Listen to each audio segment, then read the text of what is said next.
ሰላም ጤና ይስጥልኝ። የአመለ ልጅ ነኝ። ዛሬ ደግሞ ይሆንላችሁ ስጋ ወጥ ልንሰራ ነው። የበሬ ስጋ ነው። ከስጋ ቤት ስለገዛው ግን አጥበዋለሁ።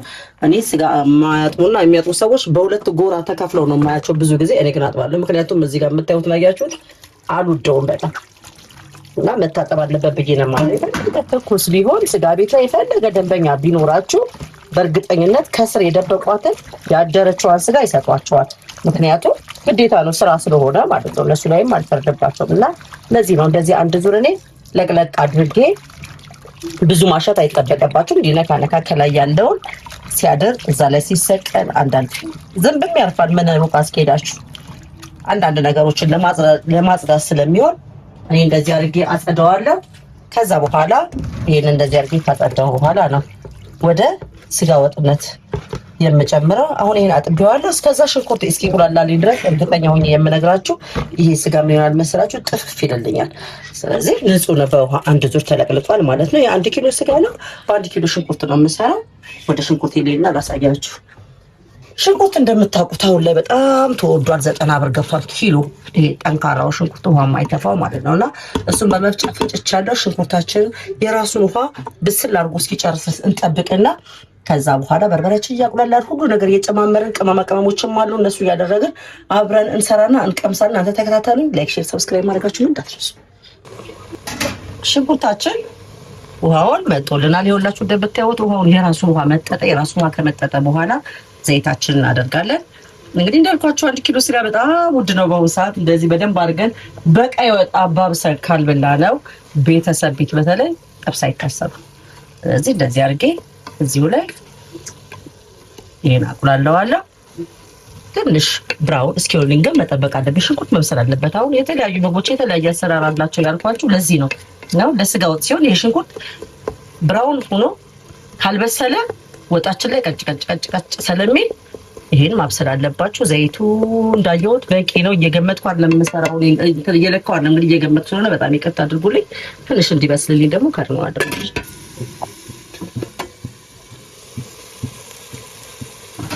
ይኸውላችሁ እንግዲህ እንደምታዩት ሽንኩርታችን እንደዚህ ብራውን ሆኖልናል። ከስንት ይዝብን ደርሰንበታል። እንደዚህ አሁን ሞተ ማለት ነው። አሁን በሰለ ሽንኩርቱ በደንብ ሆኖ በስሎልናል። ስለዚህ ስለበሰለልን አሁን ላይ የምናደርገው ምን መሰላችሁ? በርበሬያችንን እንጨምራለን። ውሃችንን ጠፍ እያደረግን እናቁላላለን። እንደሚታወቀው እኔ የአመለ ልጅ በርበሬ አዘጋጃለሁ እና በውጭ ሀገር የምትኖሩ ደግሞ ማናችሁ ማምጣት የሚችላችሁ ሰው ካገኛችሁ ወዳላችሁበት ሀገር ድረስ በርበሬ አቀርብላችኋለሁ፣ አመጣላችኋለሁ። ቆንጆ አድርጌ ቤት በርበሬ እንደዚህ አዘጋጅቼ ገና ሲጨመር ሽታው ውድ የሚያደርገውን በርበሬ እዘዙ። ውጭ ያላችሁ ክፍለ ሀገር ያላችሁ እዚህ ከተቸጋገራችሁ ለቤተሰቦቻችሁ እንዴት አድርጌ አዘጋጅቼ እንዴት አድርጌ ላድርስላችሁ ብላችሁ ከተጨናነቃችሁ ጭንቀታችሁን በትንሹ ቢሆን ላቃልልላችሁ ስለምችል እኔ እዘዙኝና ቆንጆ አድርጌ አዘጋጅቼ ባሉበት ቦታ ድረስ አደርስላቸዋለሁ። እንግዲህ ሁላችሁ በርበሬ ያደረኩት አይታችሁ አይደለ? 1 ማንኪያ ነው በርበሬ ያደረኩት፣ ግን ቀይ ነው። እኔ ግን ትንሽ ጨምርበታለሁ ከዚህ ላይ። ለምን እንዳልኳችሁ ስጋ በጣም ስለተወደደ ወጣችንን እኛ ሙላ አድርገን ነው እንጂ የምንሰራው በዚህ ድስት ላይ ትንጥዬማ ከሰራራት በመረቁ ካላባላናት እናትዬ ኑሮን አንገፋውም። ለዛ ነውና ኑሯችንንም ምንም ሳይጎልብን ከሁሉም ቀመስ እያደረግን ለመኖር ለጤናችን ስንል እንደዚህ 1500 ብር እያወጣን የምንገዛው ስጋ እንደዚህ አድርገን አጣፍጠን ሰጥተን ቤተሰቦቻችን ጋር ማዕድ ቀርበን መብላቱ የተሻለ ነው። እንግዲህ ስታቁላሉ እንደዚህ ዋጣችሁ ማድረጋችሁ እንዳትዘናጉ፣ ከስር እንዳይዘባችሁ። በጣም ቆንጆ በጣም ጣፋጭ ምግቦችን እንደማቀርብ የታወቀ ነው። አሁን በደንብ እየታወቀ መጥቶልኛል። ዶሮ ወጥ ማዘዝ የምትፈልጉ ዶሮ ወጥ አለን። ዶሮ ወጤንም እዘዙልኝ እላችኋለሁ። ይቁላላ ጠብ እያደረኩ ጊዜው እንዳይረዝም ሁሌታችን በዚህ መልክ እየተቁላላ አንጀላችሁ።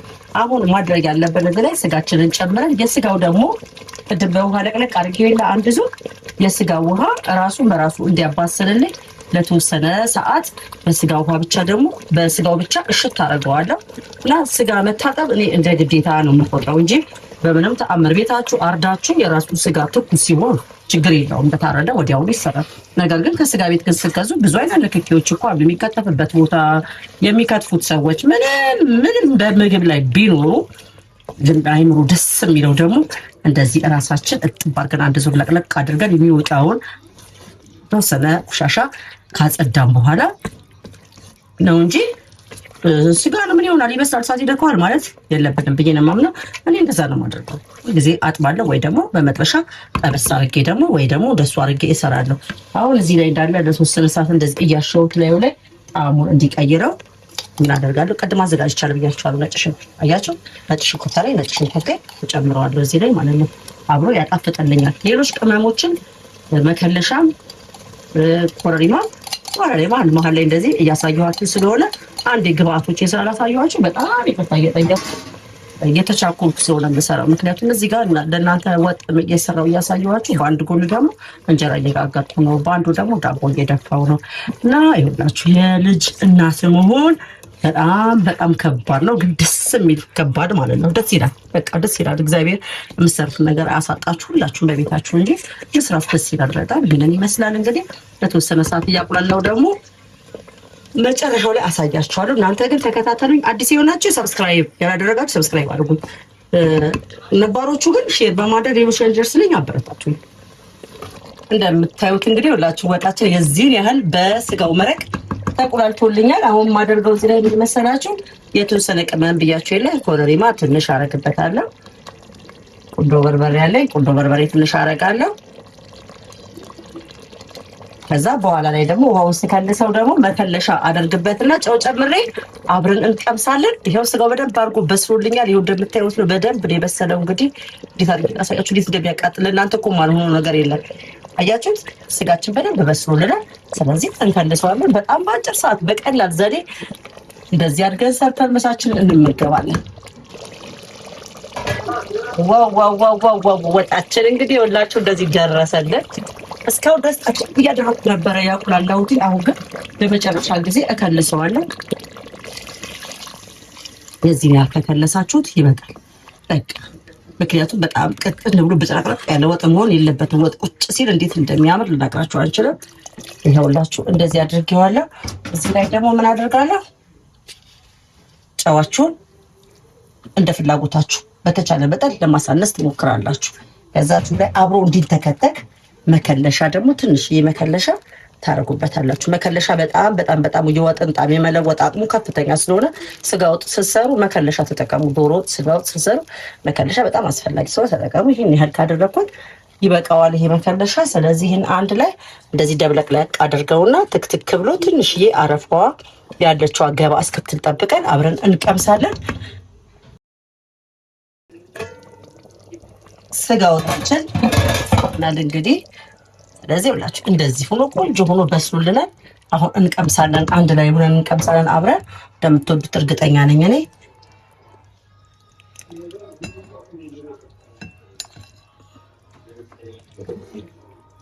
የሚገርም ሽታው ደስ የሚል ወጥ ነው። በትንሹ ነው የምቀምሰው ለመሰላችሁ። አንደኛ እየሰራው፣ ሁለተኛ ነገር ደግሞ እንደምታዩት ነው እንግዲህ ሙቀት ላይ ስለሆንኩኝ ወዲያው መብላት አልችልም። ልቅመስ። ታውት በዚህ መልክ እንደዚህ ደርሶልናል። ትኩስ እንጀራ በትኩስ ወጥ ነው ቀምሼ የማሳያችሁ። ሽታው በጣም ነው ደስ የሚለው። አላበዛም ለመቅመስ ያህል ስለሆነ። እስማ ወልደ መንፈስ ቅዱስ።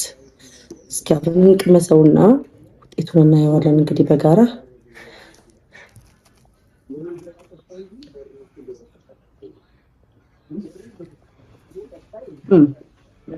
ስጋው በጣም በስሏል። በጣም በሚገርማችሁ የበሬ ስጋ የዚህን ያህል ሲበስል አላየሁም። በጣም የበሰለው በጣም ቆንጆ ነው። ያ ደግሞ ዋናው ከአብሮ መቁላላቱ ነው።